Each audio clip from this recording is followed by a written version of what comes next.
Okay. So, isa na po tayo mga kapatid. So, ngayon po atin pong tatalakayin ang church management, ang biblical leadership and organizational guide for the local church. Ito po ay mahalaga, lalong-lalo na po doon sa mga magpapastor pa o bago pa lang nagpapastor o matagal na nagpapastor. Ibig sabihin, sa ating lahat po ay akmang-akma po ito. Ano po?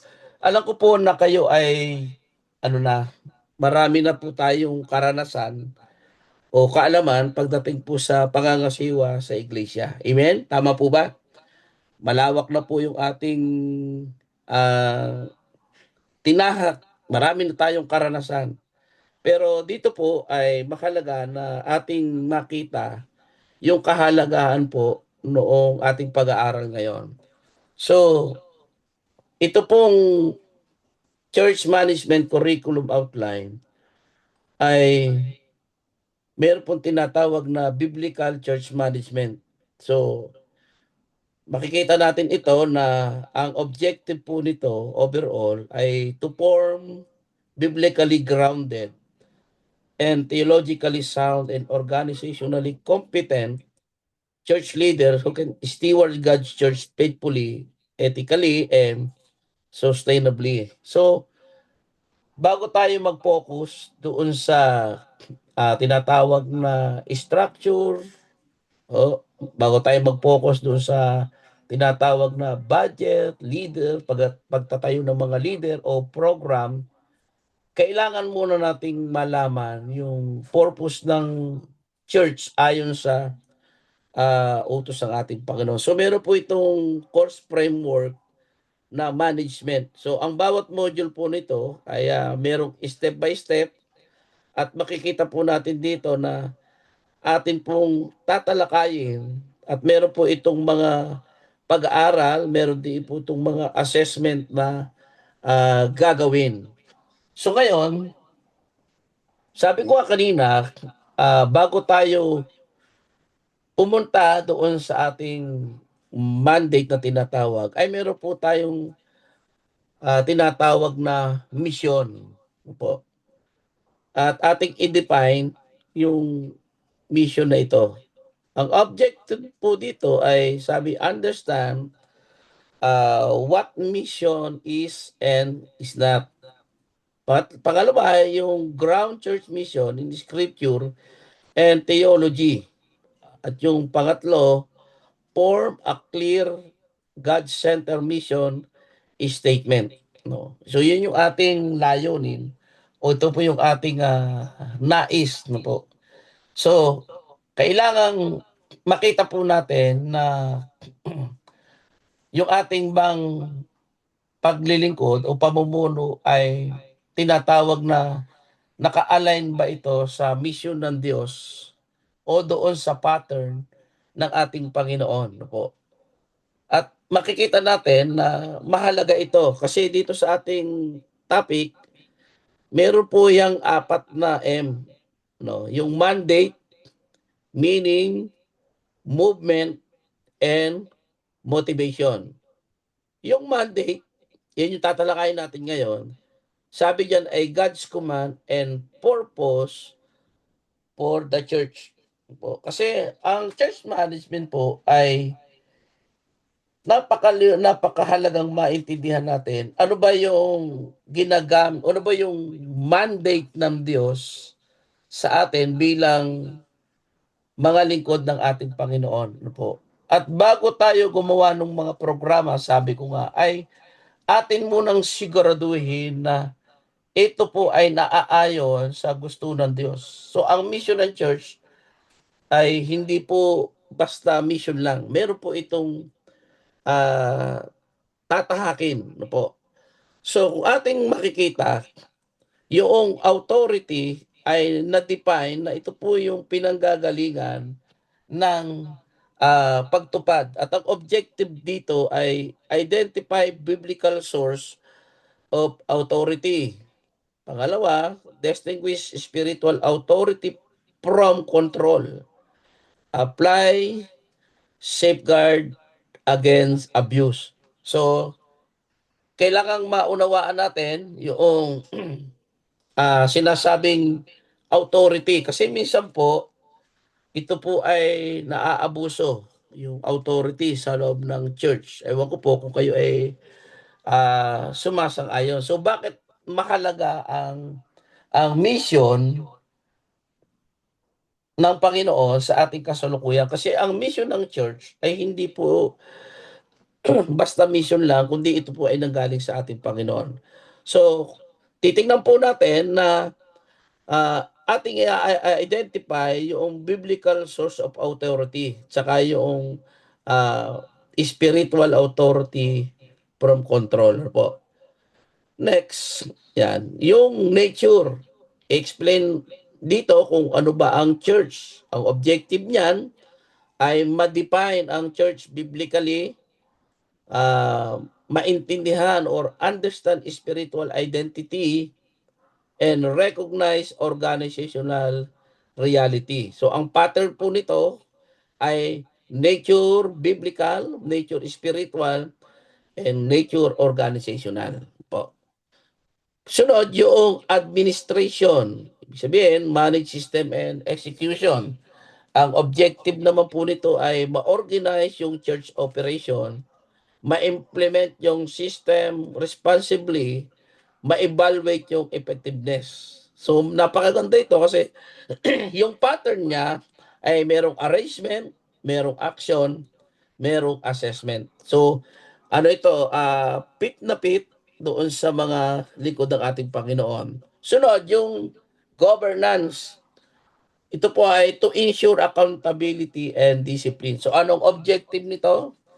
Maintindihan natin to understand church oversight, apply biblical decision making, and handle conflict properly. So, kung ating titingnan po mga kapatid, ah ang pattern po nito ay governing bodies, guiding processes, and grievance handling. So dito madidiscuss natin. So mahaba po itong course, itong management. Maganda po ito kasi talagang hihimay-himayin at bawat po topic, bawat module ay atin pong iisa-isahin po. So, ang pattern po nitong governance ay governing bodies, guiding processes, and grievance handling. No po. Next, yung economics. Ito yung handle finances with integrity. So, dito natin pag-aaralan yung papaano po yung paghawak ng may integridad sa finances na pinagkatiwala ng Diyos sa kanyang mga lingkod. Ang objective, magkaroon ng practice biblical stewardship, magkaroon ng managed church funds ethically, magkaroon ng prevent misuse and scandal. Alam nyo, dito medyo nakakalungkot, maraming sumasabit. So ang pattern nito ay earning, expenditures, ethical, safeguard. So ayun po yung economics. No po. At next, yung pong manpower po. Develop people for ministry. Para po tayo ay mag-delegate ng mga katuwang sa gawain ng ating Panginoon. Ang objective, ma-mobilize natin yung mga member, magkaroon ng place leaders wisely, magkaroon ng care for workers. So ang pattern, excuse me, mobilization, ministry placement, and member care. So atin muna pong i-highlight yung tinatawag nating management. Yung E, equipping, train believers for service. Kasi ang mission, ang mandato, hindi lang po sa pastor ibinigay ng Diyos. Mamaya matatalakay natin, ibinigay yan sa lahat ng mga mananampalataya. So, kailangang ma-equip. So, papaano? Kailangang meron tayong tinatawag na teach biblical foundation. So, mahalaga yung pag-aaral. Kailangan maturuan muna, ma-disciple natin ng tama, maibahagi ng maayos. Pangalawa, yung empower leadership. Yan. Paano natin sila maigaguide? To empower leadership. Next, yung expand ministry capacity. Yan. Para lalo pa natin silang matulungan na yung kanilang mga skill o kakayahan ay ma-express o magamit for the glory of God. Ang pattern ay education, empowerment, at expansion. So, yan po yung equipping po. Ang sunod po ay networking. Ibig sabihin, to build relationship for kingdom work. So, ang ating layunin po dito ay strengthen internal unity. Partner with other churches. So, networking nga no? Engage wider ministry network. So, mahalaga ito sa networking. At ang ating pattern ay nurturing relationship, neighboring churches, national and global league. So, mahalaga na tayo ay magkaroon ng koneksyon sa iba't ibang simbahan, maayos yung relationship pagdating dito sa paglilingkuran. And next, yung pong transformation. So, pinapakita ko po sa inyo ngayon yung salitang management. Sa bawat letra nito ay mayroong tinutukoy. Kaya mahaba po itong pag-aaral nito. Ibig sabihin po nitong transformation nito ay to measure spiritual and community impact. Ano yung layunin? To evaluate spiritual growth, to assist organizational change, to engage society biblically. At ang ating pattern dito ay transformation spiritual, transformation organizational, and transformation societal. So mahalaga itong topic na ito. At yung last, letter S, yan, sustainability. To ensure long-term faithfulness.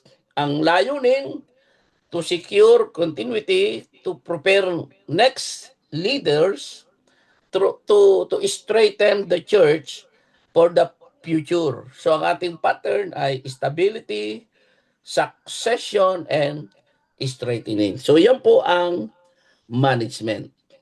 Amen? So nandun pa lang po tayo sa management. Ano po? So ngayon po, sa ating pagsisimula, why church management must be biblical? Bakit po kaya? So sabi dito, the praise church management often create tension among Christians. So some associate it with corporate models that feel foreign to ministry, while others fear that instruction and organization may weaken spiritual dependence on God. So as a result, many churches either reject management altogether or adopt it uncritically from secular sources. Both approaches have proven harmful. Totoo naman yan, ano po, na kung ating titingnan ay ang church ano po ay napakahalaga na makita natin yung sinasabi, yung foundational truth doon sa church belonging to Christ. At mahalaga ito na kailangan biblical yung church management dahil ang may akda nito po ay ang ating Diyos na po. So, why church management must be biblical? Kasi daw po, from creation, doon sa Book of Genesis or doon sa early church, sabi diyan ay God consistently reveal Himself as a God of purpose, order, and intentional design. So the issue, therefore, is not whether the church should be managed, but how it should be managed and by what authority. So mahalaga po ito in biblical church management. Ang sabi diyan ay begin with a foundational truth. So kailangan talagang ang pangangasiwa sa loob ng simbahan ay foundational truth or biblical. No? So, the church belong to Christ. Tama naman po yan kasi tayo ay pag-aari ni Kristo. Ang simbahan na ating pinangangasiwaan ay hindi po nating kaharian. Mag-type po kayo o magsabi po kayo ng amen kung kayo po ay umaagree sa akin. Amen? Yan, pwede ko kayo bukas ng inyong ano. Amen Kasi po. ang church po ay pag-aari ng Diyos. Amen po. Amen po, Hindi ito amen. pag-aari ng isang tao. It is not owned by pastors. Alam nyo, minsan, mga kapatid, nakakalungkot. Pag malago na ang simbahan, parang takot maiwan. Pero alam nyo po, kung talagang tayo yung inilagay ng Diyos doon at naging faithful yung ating integrity sa harap ng Diyos, hindi ka tatanggalin ng Diyos doon. Amen. Kasi nakita ng Panginoon yung integridad. At sabi nga ay this church belong to Christ. Tayo, as a church, pag-aari tayo ng Diyos. Kaya yung mga membro na meron sa simbahan, yan ay pag-aari ng ating Panginoon. Amen? Pag-aari ng Diyos. Hindi pag-aari ng board. Hindi pag-aari ng denominasyon or congregation. Christ alone is the head of the church, and all leadership within it operate under His delegated authority. So tayo, pumapasok tayo dyan. Ikaw, ako, yung inilagay ng Panginoon dyan. Pero, ang lahat ng klase ng leadership na to ay nanggagaling o belong sa ating Panginoong Jesus. When this truth is forgotten, sabi, leadership easily shift from stewardship to control. Nangyayari po ba ito, mga kapatid, ngayon? Yung stewardship ay nasi-shift doon sa controlling o pagmamanipula. Sabi doon, from service to self-preservation and from mission to maintenance. So, yung why church management must be biblical, ito yung sinasabi po ng ng management itong ating pinag-aaralan, ano po. So, ang problema, maraming challenges na kinakaharap ang simbahan ngayon. Hindi lang sa doctrinal, sabi doon, but structural and theological in nature. Churches may struggle, sabi doon, with unclear mission, undefined authority, weak accountability, and financial mismanagement. So ang leadership burnout, isa rin yan, and generational decline. So ang mga problemang ito ay usually ay sabi ay nag-a-arise, sabi doon, hindi naman sa bad intention but from a lack of biblical clarity regarding how the church is meant to function. So, may mission. Sabi dito, when mission is assumed rather than defined, program replace purpose. When authority is exercised without limit, abuse becomes possible. When structure is ignored, confusion increases. And when stewardship is neglected, trust is damaged. So kapag yan po mga bagay na yan, o yung ating binanggit na yan ay hindi naka-align doon sa biblical truth at doon sa mission ng Diyos, pwedeng mangyari po yung mga bagay na yan. Ano po? Kaya po, sabi dito, such issues reveal that leadership without biblical management is incomplete. So, yan po yung mga kapatid. No? So, ngayon, ang biblical understanding of church management, sabi, itong pag-aaral na to sa church management ay mayroong nakapaloob na the faithful stewardship of God, church through biblically defined mission. Kailangan alamin natin kung ano ba yung mission natin na ipinapagawa ng Diyos kasi mahalagang maintindihan po ito ng bawat isa sa atin. Kahit po ako dapat naintindihan ko rin yan. Delegated authority. Yan, mahalaga rin yan.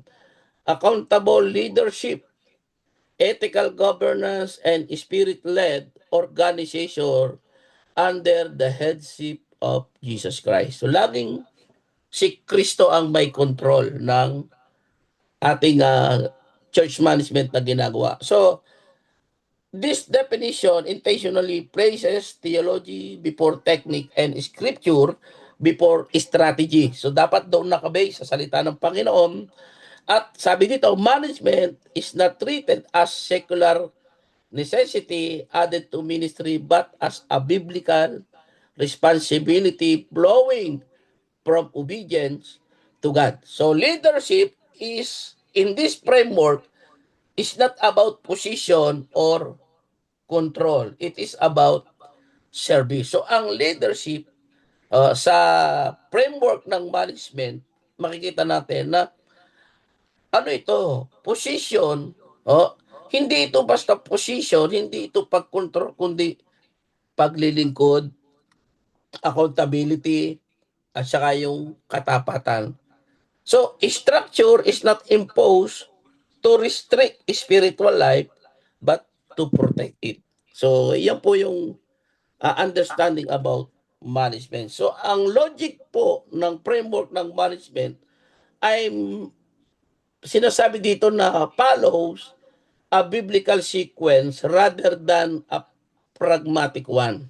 So, bawat component, sabi dito, each component builds upon the previous, reflecting how Scripture itself orders life and leadership in the church. So, yung mission, i-define why the church exists.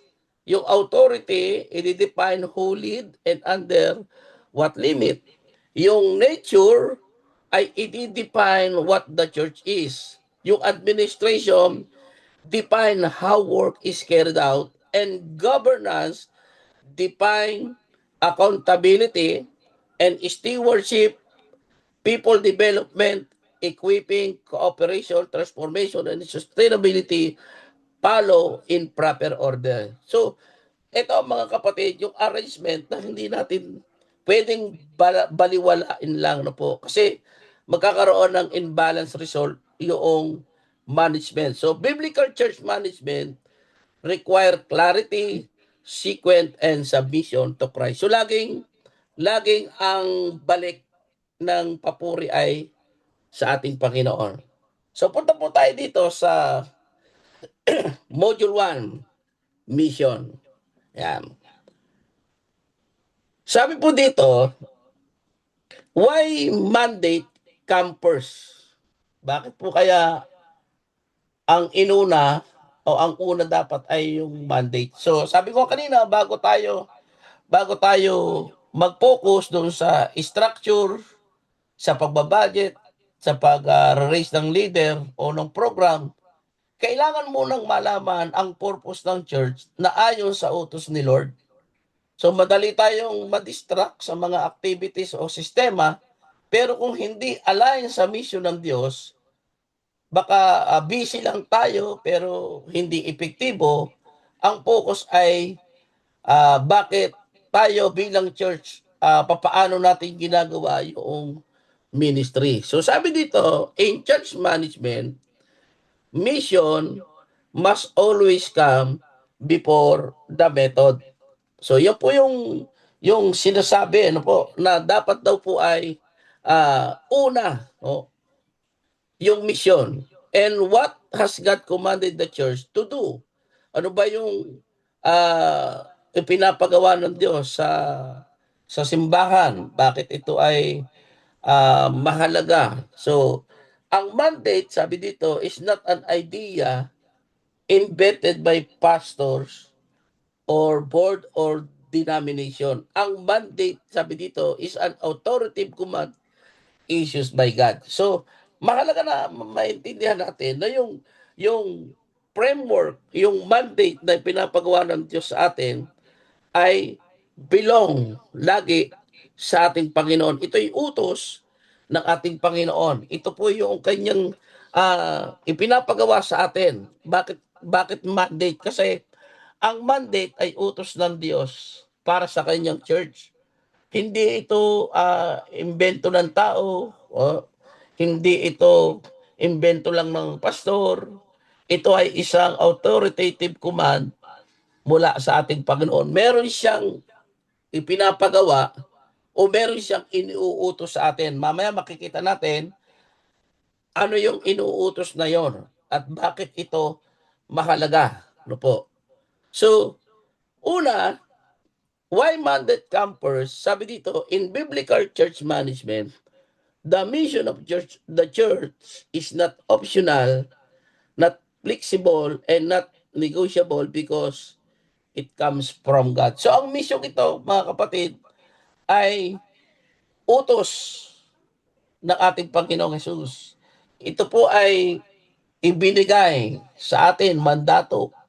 Oh, ibinigay ito para gawin yung kanyang layunin nung siya po ay pumunta dito sa mundong ito. At ang layunin ni Jesus, to save people, iligtas yung mga makasalanan. Kaya ang church management or the mission of the church, hindi ito isang optional lang na sinasabi po dito. Kundi ito po ay mandate na may legal force or divine mandate na may spiritual authority, may pananagutan at may blessing kapag sinunod. Yun po yung importante dyan. So, excuse me, ang lahat ng ginagawa ng church ay dapat magsimula sa utos ng Diyos. Ito ang nagbibigay po ng alignment, nagbibigay ng purpose at legitimacy sa lahat po ng activities. Amen? So, ano ba yung mandate? What a mandate is? Unahin natin yan. Sabi dito, ito daw po ay God's clear command. Ano po? So, ang mission ay may kabuluhan at ito ay nakapokus sa obedience and transformation. So, kailangan ito po ay naintindihan natin na ito'y galing sa ating Panginoon. Ito pong tinatawag na God's clear command. Ano po? Pangalawa, ito po ay ibinigay, given to God's people. At ipinapakita dito na ang mandate ay isang utos ng Diyos para sa kanyang simbahan. At ito po ay isang bagay na ibinigay ng Diyos sa kanyang mga anak. Pag sinabi nating God's clear command, yung mandate, sabi, ay mandate is not optional. Ito po ay isang great commission, direct instruction to make disciples of all nations. Saan yun? Sa Matthew 28:19 hanggang 20. So yun yung clear na command ng ating Panginoon na yung Great Commission ay isang direct instruction ng ating Panginoon na gawing disipulo yung mga tao na ito. At ang leader, sabi doon, leader cannot interpret it as a suggestion or opinion lang. Dahil ito po, ang mandate na ito ay maliwanag sa pananaw ng Diyos, sa kaisipan ng Diyos, yung kanyang misyon na abutin yung mga lost people, unsaved people. At ang command sa atin ay gawing isang disciple yung tao na yon. So dahil galing kay Lord, dahil galing sa Diyos, ibinigay sa tao. Ibig sabihin, hindi ibinigay ng Diyos yung command sa isang person lang or sa isang group lang. It is for the entire body of believers. So everyone has a role in fulfilling the mandate. Amen? So, yung pong command ay hindi lang sa isang tao ibinigay. Binigay ito sa buong body of believers, sa lahat ng mga Kristiyano na nakakilala sa Panginoon. So dapat merong bahagi ang bawat isa doon sa misyon. Tatandaan lagi, ang mission po natin ay muling ipakilala ang ating Panginoong Hesukristo sa mga tao na nalalabuan, naliligaw ng landas. So isa tayo sa pinagbigyan ng misyon na yan. At ang sabi dito, ang mandate ay merong layunin to accomplish God's purpose. Anong ibig sabihin niyan? Ang mandate po ay hindi human goal o preferences. Ito po ay para mapulpil yung God's eternal plan. Ano yung God's eternal plan na ibinibigay sa atin? Yung ang tao po ay madala sa paanan ng ating Panginoon. Makilala nila si Lord. At sabi po dito, ang to accomplish God purpose, ay makikita natin na hinihingi ito na magkaroon po ng tamang layunin na magawa natin yung ipinapagawa ng ating Panginoon. Sa panong paraan, ang sabi po dyan ay in God's way. So the mandate must be done according to God's method. So dapat doon sa prinsipyo ng ating Panginoon, not human innovation, kaya walang shortcut. Kailangan God principle, hindi worldly wisdom, govern how the church operates. So, in God's way. Ang sunod dyan, mandate, ang sabi po ay is for God's glory. Kailangan ang mapapupurihan ay ang ating Panginoon. Amen? Laging ibabalik kay Lord yung glory. Bakit? Kasi deserve ng ating Diyos na ibalik natin yung papuri sa Kanya. Kaya kapag may nawiwin, kapag po may naidadagdag na mga membro ng believer sa loob ng simbahan, ay hindi po dahil sa atin. Ito po ay sa kapurihan ng ating Panginoon. Yes, okay, na tayo po ay ma-appreciate. Pero, laging for the God's glory. Laging ang bato ng papuri ay sa ating Panginoon. Darating talaga yung panahon na tayo po ay i-appreciate ng tao. Pero natin kakalimutan, para yun sa kapurihan ng ating Panginoon. Amen? Kaya po pag maraming maraming naliligtas sa pamamagitan ng buhay ng pastor na yun, magpasalamat tayo sa Panginoon at ibalik natin yung papuri sa ating Panginoon. Ibig sabihin, lahat ng mandate na nag-e-exist, ang reason ay to magnify God, not elevate human leaders, not program or institution. Laging for the glory of God. So, makikita po natin mga kapatid, mahalaga ito na maunawaan po natin. So, merong Bible references na ibinigay dyan sa mandate. Yung Matthew 28:19. So, sabi po dito sa Matthew 28:19, go ye therefore and teach all nations. Napakaliwanag po yun ng mandate. Ang explanation dito ay humayo tayo at turuan ang bawat bansa, bawat tao. Kaya ang mandate, sabi dito, this is not advice. This is not a suggestion. This is a command from the risen Christ. So, yan po ay galing sa ating Panginoon. Ipinag-uutos niya sa atin to. Meron tayong misyon. Ano yon? Ipangaral, ipakilala ang ating Panginoong Yesus. Amen? So, ako lang po ay iinom saglit ng tubig. At medyo, ano po yun?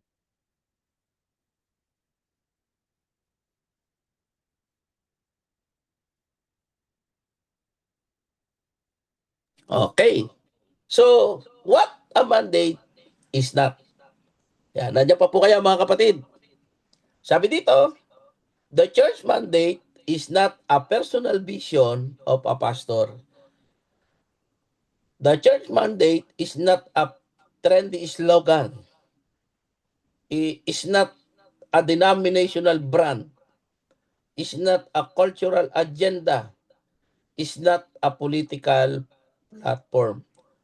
Many churches confuse activities with mandate. So yung feeding program po, mabuti po yun.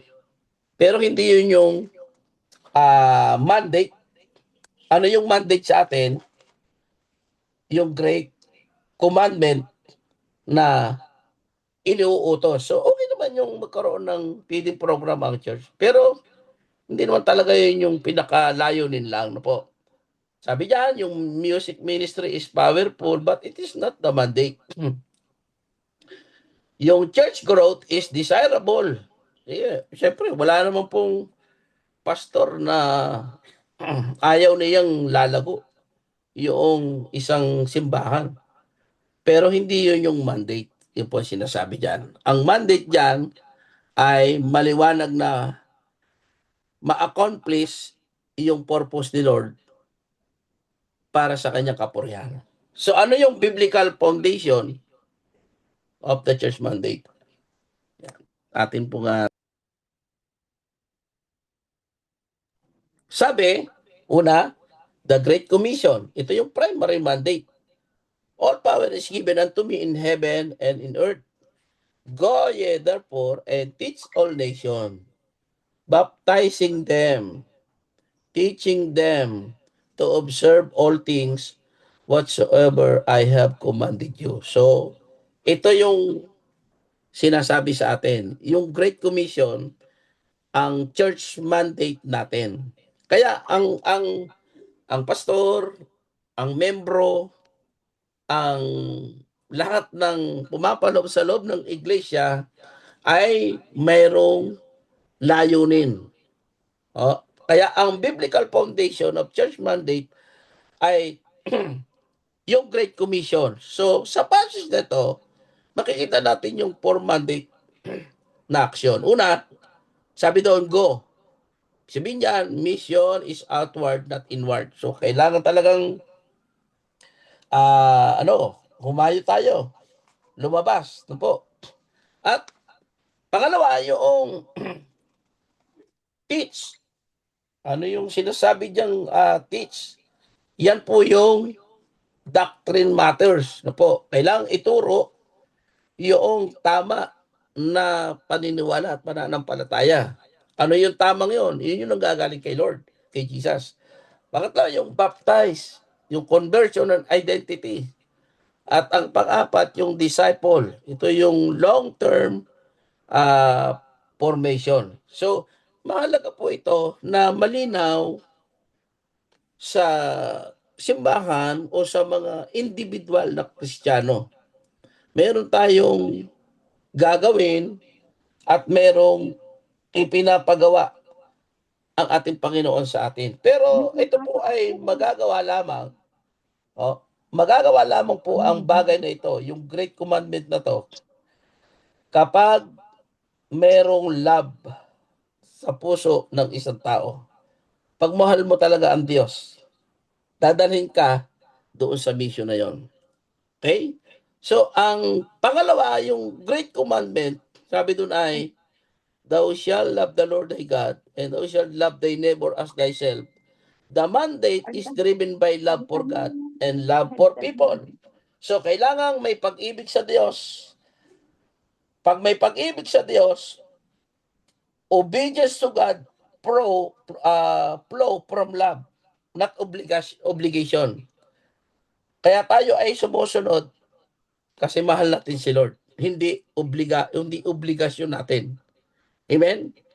Hindi obligasyon, kundi mahal mo ang Panginoon. Kapag ang church, mahal ang Diyos ng buong puso, sa bawat kilos, sa bawat pangangaral, sa bawat pagtuturo, sa bawat paglilingkod, makikita natin yung devotion rather than duty.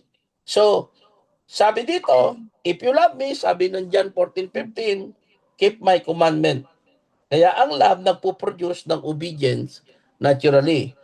At kapag sinabing love for the people, sabi diyan ay loving neighbor ensure that ministry is compassionate. So makikita natin na yung pagmamahal sa tao, dito nahuhubog yung ministry. Kaya walang pinipili. Mayaman man o mahirap, dukha man, gusgusin man, dapat mahal natin yung ating kapwa. Ano po? Kaya ang consequences kapag walang love, parang ano na lang, mechanical na lang yung pagkalilingkod sa ating Panginoon. Parang ang ministry ay ano na lang, controlling, not nurturing. Yung management nagiging control, yung leadership na-turn doon sa authoritarian instead na servant. Ano po? So ang biblical foundation of the church, sabi dito, without love, mission become mechanical, ministry become harass, and management become control. So in church management, yan, ito yung mandate na inuutos sa atin. Yan. Itinulat ito po sa isang barko, no. Kailangan may compass para mag-move. Meron silang patutunguhan. So ang church without mandate, yan, pwedeng maging busy sa mga bagay-bagay pero pwedeng mawala yung kanyang direksyon sa paglilingkod sa ating Panginoon. Kaya mahalaga po na tayo ay mag-obey doon sa God's commandment. So tingnan natin yung acronym ng mandate. Ang sabi ng letter M ay ang mandate dapat ay Messiah-centered. Laging kay Kristo nakapokus. So ang church mandate ay si Kristo po ang sentro, hindi yung personalities. So mahalaga yan bilang isang mga anak ng Panginoon, mga lingkod ng Diyos, na maintindihan natin na tayo po bilang mga lingkod ng ating Panginoon ay makita natin na si Kristo ang sentro ng ating paglilingkod. Ako naman po ay naniniwala na lahat tayo dito ay nagmahal sa Panginoon at ang sentro ng ating paglilingkod ay si Lord. Amen. Hindi posisyon, hindi profession, hindi hindi material things, kundi ang sentro ng ating paglilingkod talaga ay ang ating Panginoon. Letter A, yan, authoritative. Sabi din sa Matthew 28:18, all power is given unto me. So the mandate carries divine authority, not human opinion. So, mahalaga makita rin natin dito yung letter N, yung nation focus. So, yung mandate sa atin, nakapokus tayo doon sa mga tao na mawin. Kaya mahalaga na sila ay ating ma-reach out, maturuan, ma-disciple, at ang church, sabi dito ay yung puso natin ay naroroon hindi lang sa sa ibang piling tao lamang, kundi nakapokus yung ating mandate doon sa pagtuturo, pagbabahagi ng salita ng Panginoon. Next, yung disciple making. Yan. Sabi doon ay teaching them to observe. So ang goal dito ay hindi lang po i-convert, dalhin sila sa loob ng church. Hindi lang para sila ay ipakilala ang simbahan. Hindi lang para sila ibilang bilang member, kundi ang ating mandate ay ma-disciple. Maging mature na disciple. Kasi kapag na-disciple, kaya niyang magbigay ng buhay para kay Kristo. So, mahalaga yung disciple making. And letter A, yung authoritative. So, yung kapangyarihan niya po ay binigyan tayo ng kakayahan para mamuno. Pero ang mandate sa atin, dapat laging divine authority. At transformational. Kapag nadala, kapag naibahagi ang salita ng Panginoon sa mundong ito, sabi dito, ay magkakaroon ng transformation yung tunay na pagsunod doon sa mandate magpo-produce ng transformation. Kaya makalaga na intindihan natin itong transformational. Eternal impact. Yan. Kailangan tayo po ay merong dating may impact doon po sa ating kinabibilangang lugar. Ano po? At dito, ang mandate, no, dapat yung pagsunod na yan sa ating Panginoon, ang resulta po niyan ay eternal na resulta. Ano po? So, ano daw po yung mga common error ng churches, sabi dito, make about mandate. Una, replacing mandate with maintenance. So, yun, ang nangyayari minsan, no po, replacing mandate with maintenance. At ngayon, sabi diyan ay preserving tradition instead of making disciples. Yan, nangyayari naman po talaga yan sa loob ng simbahan minsan. Sa halip na magkaroon ng discipleship, sa halip po na magkaroon ng pagtitraining, ay nauuwi sa tinatawag po na tradition. Replacing mandate with entertainment. Yan, napapalitan na po ng ganitong bagay. Sabi doon, yung attracting crowd without forming character. So, hindi po dapat yan nangyayari, pero nangyayari sa loob ng simbahan. Number 3, yung replacing mandate with activism. Social action without gospel proclamation. So, mahalaga naman po yung pag-i-engage natin sa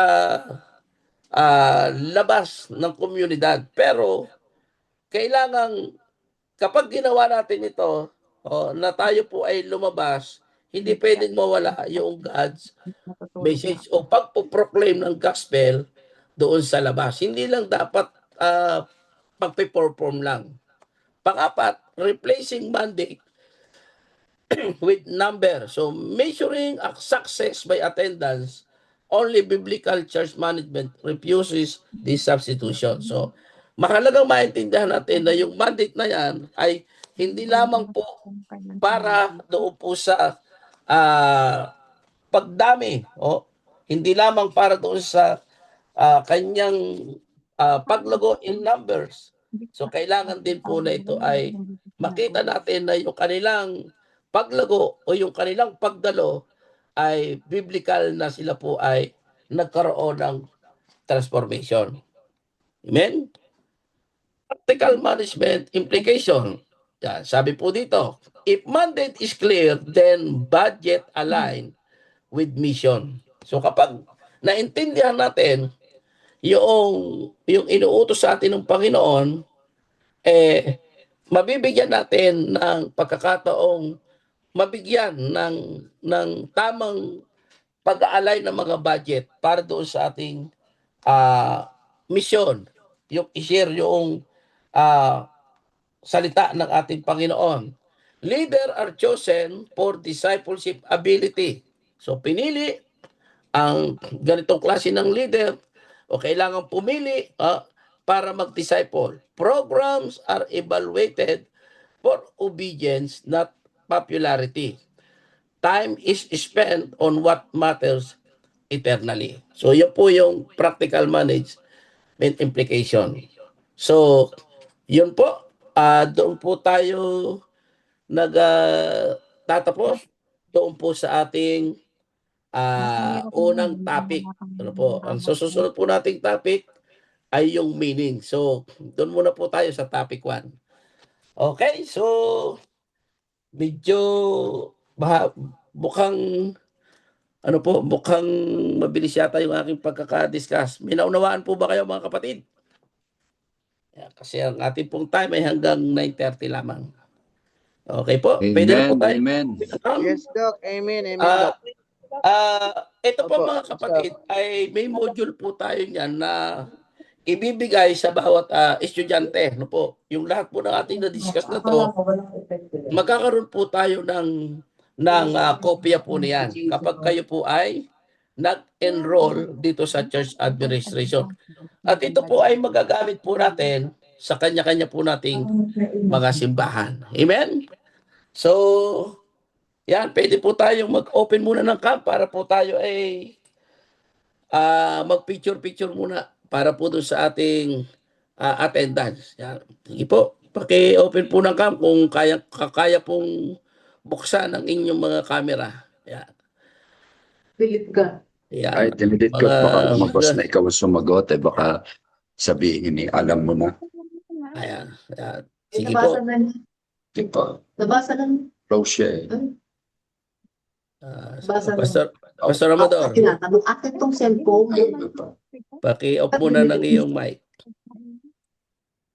Ayan. Sige po, open po natin yung ating cam. Kung tayo po ay, kung kaya po. Ayan.